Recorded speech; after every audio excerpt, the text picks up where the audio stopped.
वांग्याचं भरता करणार आहोत, भाजून मस्तपैकी. मस्त हिरवीगार आणलेली आहेत आपण, मस्त स्वच्छ धुवून घेतलेली आहेत मी आता. आपण ह्याला आपण भाजून घेणार आहोत. सो गाईस अशा प्रकारे आपण थोडंसं चिरणार आहोत, जेणेकरून कच्चं जे आहे ते पटकन शिजेल. आपण भाजणार आहोत त्यामुळे ऑइल लावणार आहोत सगळ्या वांग्याला. हे मस्त गावठी वांगी आहेत. अशा प्रकारे सगळीकडून गाईस अशा प्रकारे आपले मस्त जे आहे ते काढून टाकणार पूर्णपणे. आता मॅरिनेट करणार होतं ते पूर्ण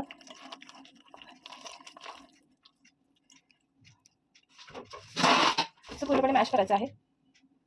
सो गाईस आपण हे जे आहे ते पूर्णपणे मॅश केलेलं आहे. त्याच्यामध्ये आपण मसाले ॲड करणार आहोत. लाल तिखट, गरम मसाला, हळद आणि थोडं चवीनुसार मीठ. कमी घालायचं आहे. फोडणीला आपण त्याच्यामध्ये अजून करणार आहोत. त्याच्यामध्ये हे जे आहे ते सगळं आपण मिक्स करून घेणार आहोत. फोडणीला मस्तपैकी लसणाची फोडणी द्यायची, जेणेकरून मस्त स्मेल पण येतो आणि टेस्ट पण छान लागते. आपण मस्तपैकी लसणाच्या पाकळ्या घेतलेल्या आहेत, 1 5 ते 6. जास्त लसूण घेतलं तर मस्त खमंग येतो. आणि ब्राऊन होईपर्यंत परतवायचं आहे. ते कढीपत्ता ॲड केलेला आहे. जिरं, बारीक चिरलेला कांदा घालणार आहोत. ब्राऊन होईपर्यंत परतवायचं आहे.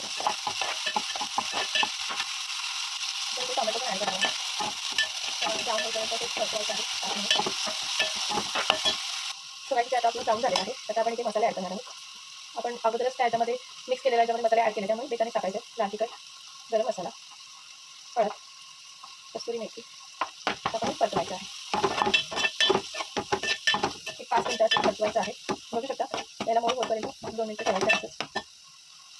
राईस आपण आता जे मिक्स केलेलं आहे ते सगळं टाकणार आहोत त्याच्यामध्ये.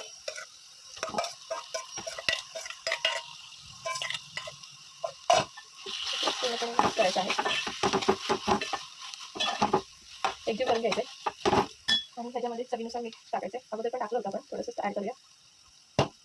सगळीकडून असं परतवायचं आहे. स्मेल पण खूप छान येते. लसणाची फोडणी दिली आहे त्यामुळे खूप स्मेल छान येते. तुम्ही बघू शकता किती छान टेक्स्चर पण छान झालं आहे.